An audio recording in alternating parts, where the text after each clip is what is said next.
Pero bueno, vamos a la seidad, Yesid, y a Por la supuesto, impasibilidad, ¿qué te parece? por supuesto.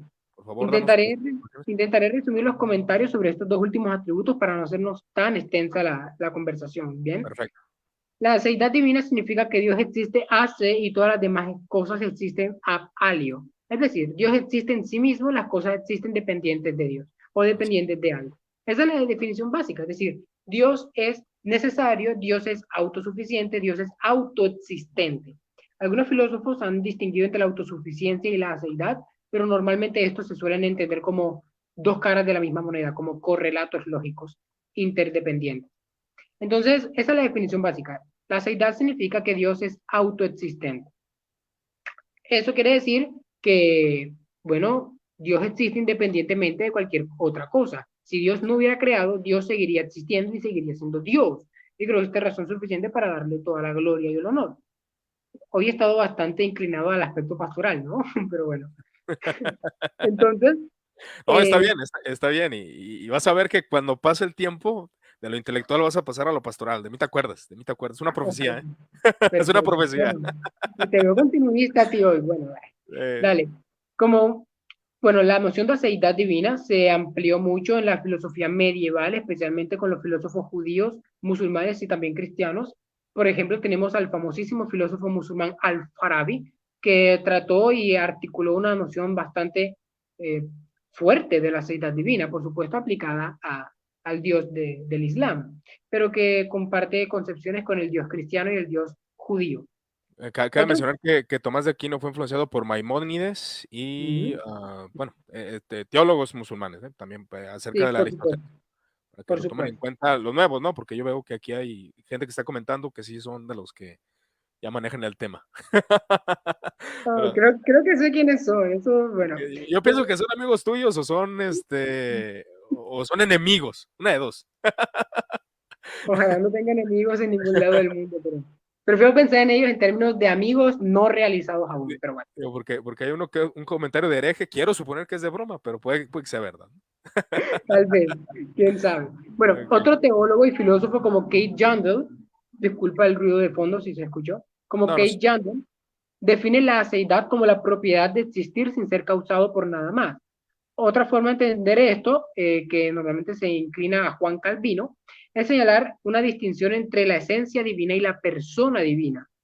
Es decir, Dios es autoexistente en su esencia, pero no necesariamente en las personas individuales en sí.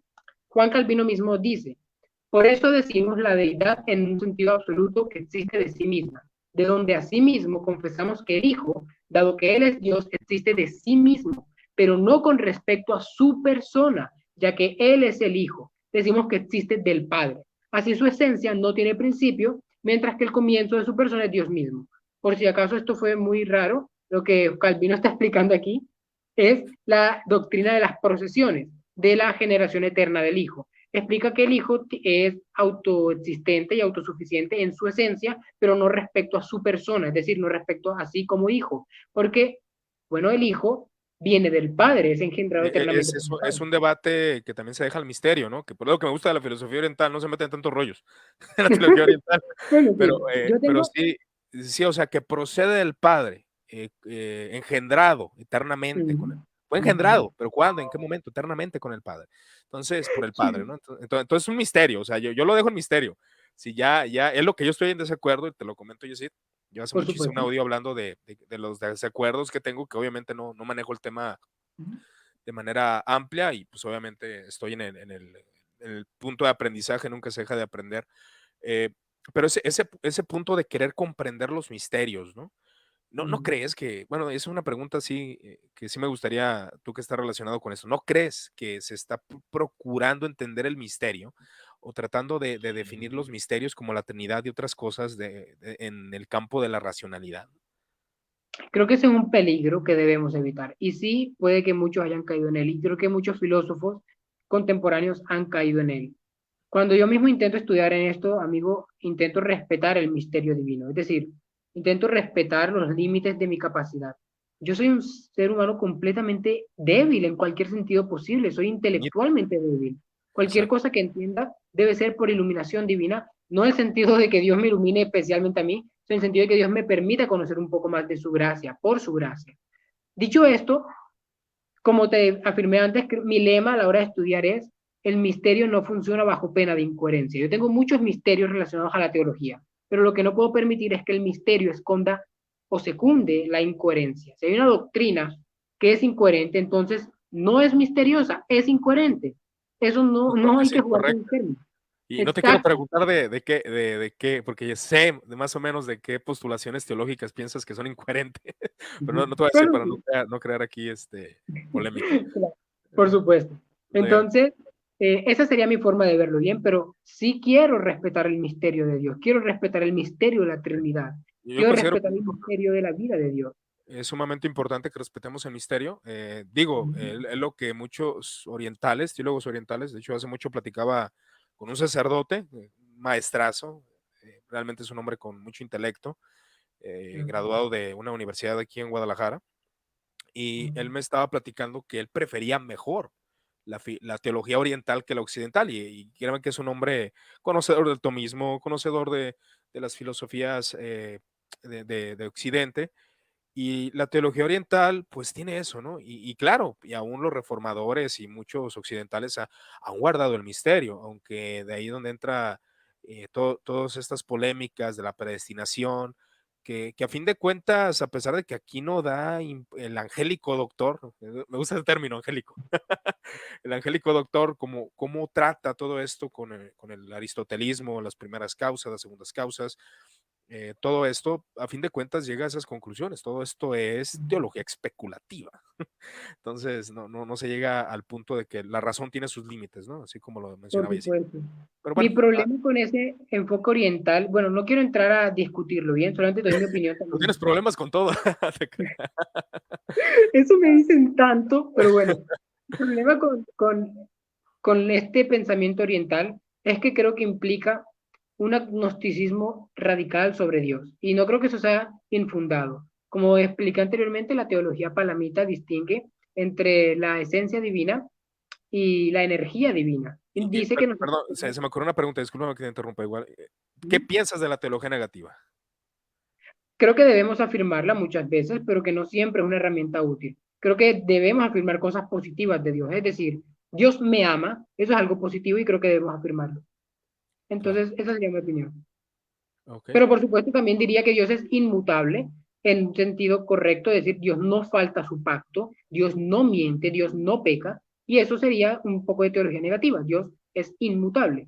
Así que Perfecto. eh, Perfecto. prefiero un Ah, enfoque un poco más intermedio, si se puede llamar así, que muy bien. respete la escritura en su aspecto positivo y negativo. Bueno, como te Excelente. iba comentando, Adelante. la teología palamita distingue entre la energía y la esencia divina y afirma que podemos conocer a Dios mediante su energía, sus energías, pero no mediante su esencia. Hasta donde tengo entendido, alguien me podría corregir, la esencia divina en el palamismo es incognoscible y eso creo es peligroso. Es decir, estás afirmando que la esencia divina es incognoscible, Por entonces ¿a qué Dios gnosticismo. estás adorando? Mi problema con eso es que cuando adoro a Dios, amigo, cuando oro a Dios, entonces no creo que simplemente estoy orando según lo que conozco de las energías divinas. Creo que estoy orando al Padre según su propia naturaleza, según su esencia. Es Claro. decir, creo que hay algo objetivamente cierto de Dios cuando afirmo que Dios es bueno, que Dios me ama. No solamente algo mediante sus energías, sino mediante su esencia. Entonces, bueno, eso sería, ¿no? No quiero entrar a debatir eso, solamente es mi opinión al respecto. Perfecto. Como te iba comentando, ¿ibas a decir algo? No. Igual vas a comentar algo de la seidad. Estás en la seidad, ¿verdad? Sí, Ok, perfecto. Igual cuando pasemos a la impasibilidad me gustaría comentar algo y ya por igual. supuesto.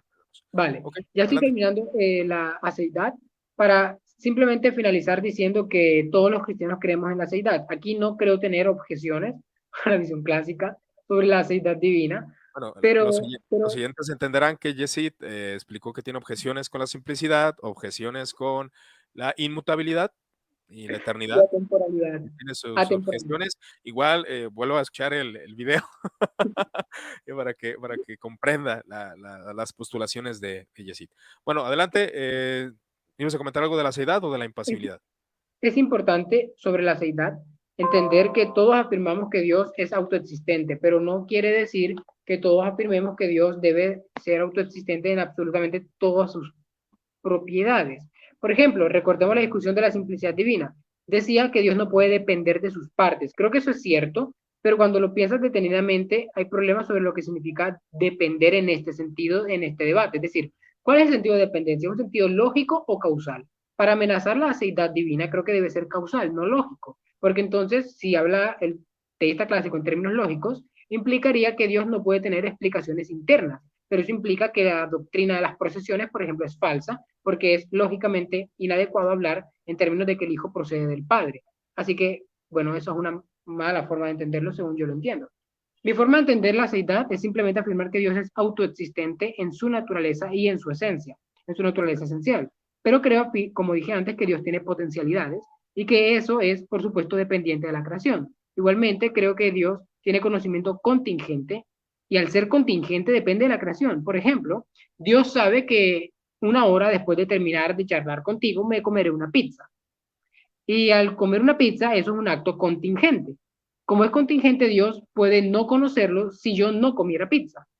Así que, bueno, Dios tiene conocimiento contingente que depende de que yo coma pizza. Ese es un razonamiento tan desarmadamente simple que uno piensa cuando se levantan objeciones es, bueno, bueno, entonces, pues sí, creo que normalmente la forma en que intento ver las cosas es principalmente bajo la escritura, pero también acorde al sentido común.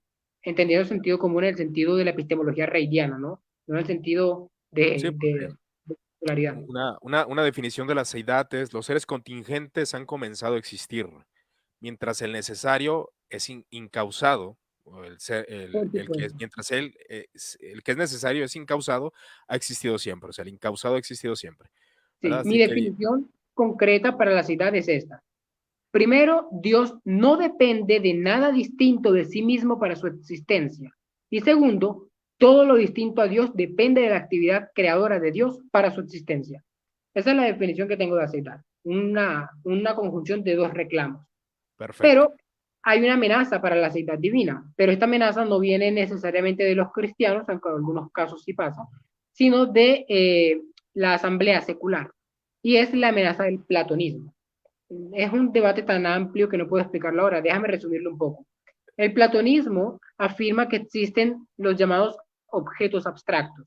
Los objetos abstractos son entidades atemporales incausadas, nótalo, incausadas, es decir, Dios no las creó, son inmutables, etc. Entonces, al existir estos objetos abstractos y ser una infinidad de ellos, implica que Dios es solo un objeto concreto en una infinidad, en un mar de objetos abstractos. Y de hecho, los objetos abstractos incluyen atributos o propiedades como poder, benevolencia, sabiduría. Y si Dios es sabio o poderoso, implica que esos atributos suyos no son necesariamente suyos, sino que son instancias, son descripciones de los objetos abstractos. Es decir, Dios depende de los objetos abstractos para existir. En ese sentido, es una amenaza a la seidad divina. La respuesta cristiana ha sido demasiado variada. Te comentaré dos. La visión clásica, que de hecho es una visión que se ancla en el propio Tomás de Aquino, es lo que se conoce como conceptualismo divino. No hay que confundir el conceptualismo con el conceptualismo divino. El conceptualismo divino afirma que estos objetos abstractos no son realmente independientes de Dios, sino que son ideas en la mente de Dios. También se le ha llamado realismo conceptual teísta en discusiones contemporáneas. Y otra solución sería el nominalismo, es decir, negar que hay objetos abstractos. Bueno, si el problema son los objetos abstractos, entonces neguemos que existen y voilá, desaparece el problema. Mi propio enfoque es una conjunción de dos pasos, siguiendo al filósofo Scott Chalkowski, señalando que, en primer lugar, si existieran objetos abstractos, estos no son un problema para el cristianismo. Y en segundo lugar, no hay objetos abstractos, es decir, soy un nominalista. Pero, de nuevo, eso ya es muy amplio para entrar aquí en detalle. Más adelante, en En otro otra, café, en otro café. en otro café teológico. Sí. Ya van dos, ya van dos que vas a hablar de Ya diferentes tengo cosas. como 4 cafés por ahí, es lo que falta. No, necesitas unas 5 horas, Jessy. Sí, Vamos a hacer claro. un café teológico de 5 o 6 horas.